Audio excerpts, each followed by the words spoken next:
Approved இடம் 800 ரூபா விலையில் இருக்கும் ஒரே இடம் இந்த இடம்.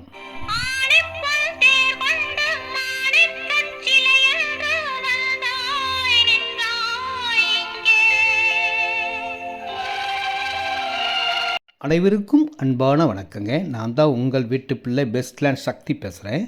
இந்த இடம் ரெடில்ஸ் அடுத்த சிறுவாபுரி முருகன் கோயில் பக்கத்தில் இருக்கும் ஆரணி பஜார்லேருந்து 1.5 கிலோமீட்டரில் பஸ் ரோட்லேயே டைமிங் பஸ் வர ரோட்லேயே சவுத் ஃபேஸிங்கில் 30 அடி ரோட்டில் 1500 ஸ்கொயர் ஃபீட் இருக்குங்க. 1500 ஸ்கொயர் ஃபீட் லேண்ட் ஏரியா இருக்குங்க. இதனுடைய விலை பார்த்தீங்கன்னா 800 ரூபா தான். நீங்கள் 1500 ஸ்கொயர் ஃபீட் வாங்கினா கூட 12 லட்சம் தான் வரும். அப்ரூவ்ட் லேண்டுங்க. 30க்கு 50 சைஸு, 2 பார்க் உள்ளே இருக்குங்க. ஃபுல்லாக வீடுகள் உள்ள இடம். வாங்கி வச்சாலும் விலை ஏறக்கூடிய இடம். வீடும் கட்டலாம். இது direct sale, no commission, no brokerage.